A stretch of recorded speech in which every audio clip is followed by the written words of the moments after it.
Assalamualaikum warahmatullahi wabarakatuh. Perkenalkan, nama saya Muhammad Farrozi. Saya salah satu mahasiswa Universitas Islam Negeri Sumatera Utara dengan NIM 0309193109. Kali ini saya akan menjelaskan tentang masa berburu dan mengumpulkan tingkat sederhana. Salah satu tugas mata kuliah saya dengan Ibu dosen mata pengampu dari saudara SOSMU. Baiklah, saya akan menjelaskan kala Pleistosen yang berlangsung selama beberapa juta tahun merupakan masa yang terpanjang yang didahului manusia dalam sejarah kehidupan. Keadaan alam yang tidak stabil serta seluruh berganti dalam bentuk, baik bentuk fisik, iklim, dan perkembangan seni dan budaya. Dan terus-menerus mengalami perkembangan bentuk, lahirnya dan berkembangnya akal budinya, kemajuan dalam masa kehidupan manusia yang berkepanjangan mempengaruhkan juga ketergantungan kepada alam lingkungan. Ada juga yang disebut dengan keadaan bumi pada masa skala Pleistosen. Ya, keadaan lingkungan fisik perlu diketahui terlebih dahulu untuk memberikan gambaran tentang keadaan alam yang bersifat anorganis, ya, yang bersifat anorganis seperti tanah, iklim, air, dan segala macam peristiwa alam yang berhubungan dengan ketiga hal tersebut, yang semuanya sangat mempengaruhi kehidupan manusia. Dalam melakukan rekonstruksi berbagai peristiwa yang terjadi pada kala Pleistosen serta terbukti kehidupan zaman pada masa lampau itu berupa fosil yang terdapat dalam lapisan tanah yang bersangkutan akan banyak membantu dalam mengambil kesimpulan, ya, banyak mengambil kesimpulan. Adapun unsur-unsur lingkungan yang terlibat yang terbentuk pada kala Pleistosen berupa dataran baru yang terangkat dari bawah muka bumi, ini unda-unda sungai dan pantai. Unda-unda ini terjadi sebagai akibat naik dan turunnya naik turunnya dasar nedunasi umum berulang-ulang yang terjadi pada kala Pleistosen. Selanjutnya ada masa berburu dan mengumpulkan makanan tingkat lanjut. Pada masa berlangsungnya hidup berburu tingkat lanjut di kala pasca Pleistosen, corak hidup yang berasal dari masa sebelumnya masih sangat berpengaruh keadaan lingkungan hidup pada masa pasca Pleistosen. Berasal dari masa Pleistosen tidak banyak berbeda dengan keadaan sekarang ini.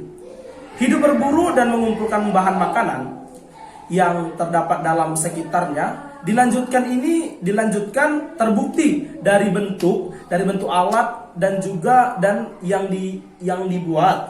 dibuat dari batu, tulang, dan kulit kerang, kecuali bertempat tinggal di gua. Ada juga kelompok-kelompok manusia yang bertempat tinggalnya di tepi pantai dan hidupnya lebih tergantung pada bahan-bahan makanan yang terdapat di permukaan laut. Hal ini dibuktikan dari penemuan kulit kerang dan split dalam jumlah yang banyak di samping tulang-tulang manusia dan alat-alatnya di dalam timbunan kulit kerang dan split yang membuktikan.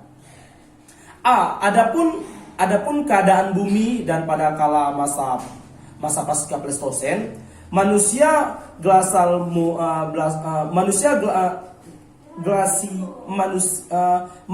glasial Rum diperkirakan berakhir 20.000 tahun yang lalu. Pada kala Pleistosen berkegiatan di Gunung Merapi,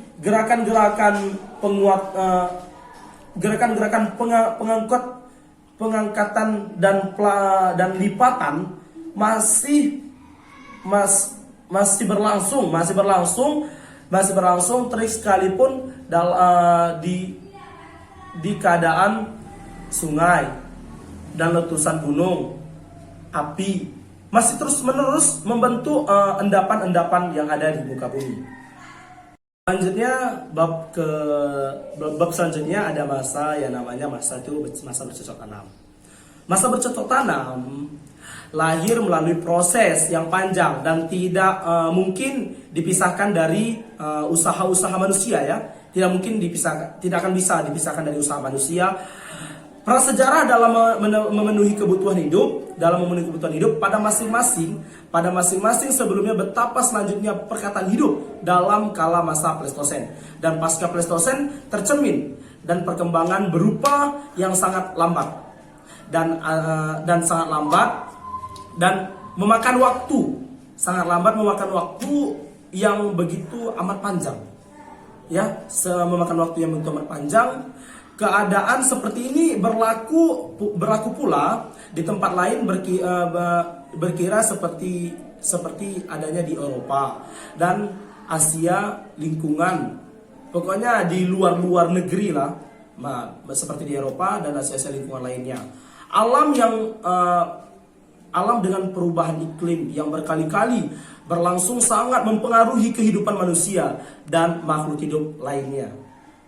Selanjutnya yang terakhir, bab terakhir ada namanya masa perundingan. Masa perundingan itu apa? Masa akhir prasejarah Indonesia atau yang lazim disebut dengan masa logam oleh Harvan Hengren pada tahun 1958 disebut the Bronze Iron Age. Hal ini disebabkan tidak ditemukan artefak. Ya, tidak ditemukan artefak tembaga, sedangkan artefak dari perunggu dan berisi ditemukan bersamaan dalam satu konteks. R.P. Swijono menyebutkan masa perundingan. Kata perundingan ini diambil dari kata dasar undangi dari bahasa dari bahasa undangi. Undangi ialah seorang atiza kelompok ya, terasa sekelompok atau golongan-golongan masyarakat yang mempunyai pandaian atau keterampilan jenis usaha tertentu. Misalnya pembuatan gerabah atau perhiasan, kayu, sampan dan batu. Masa ini ditandai dengan temuan-temuan seperti berikut. Ada beberapa temuan, ada tujuh temuan. Yang pertama ada temuan yang namanya berbagai macam logam. Selanjutnya benda dari tanah liat yang telah dibuat dengan menggunakan roda pemutar dalam berbagai bentuk dan ukuran. Selanjutnya ada bentuk menggelitik yang beraneka ragam dan ukurannya. Selanjutnya ada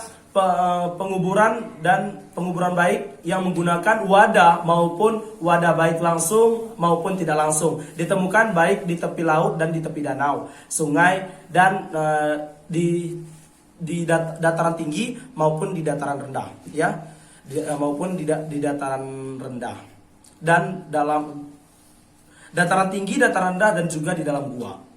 Selanjutnya ada masyarakat yang sudah menetapkan dan mempunyai keahlian kerja masing-masing ya. Pada masa itu manusia mempunyai keahlian kerja pada masing-masing orang ya.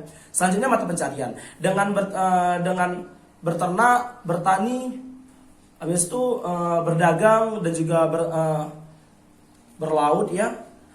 Berkali-kali dengan pembuatan benda dari tanah liat dan juga batu maupun logam. Mereka mata pencarian pada masa prasejarah itulah. Selanjutnya yang terakhir ada pemujaan. Mereka masih mempercayai dengan ada pemujaan kepada arwah nenek moyang dan alam. Mungkin itu yang dapat saya sampaikan dan dapat saya jelaskan tentang beberapa bab penjelasan pada masa perundingan, pada masa prasejarah dan masa perundingan. Lebih kurangnya saya mohon maaf. Saya atas nama mahasiswa Muhammad Farrozi undur diri. Assalamualaikum warahmatullahi wabarakatuh.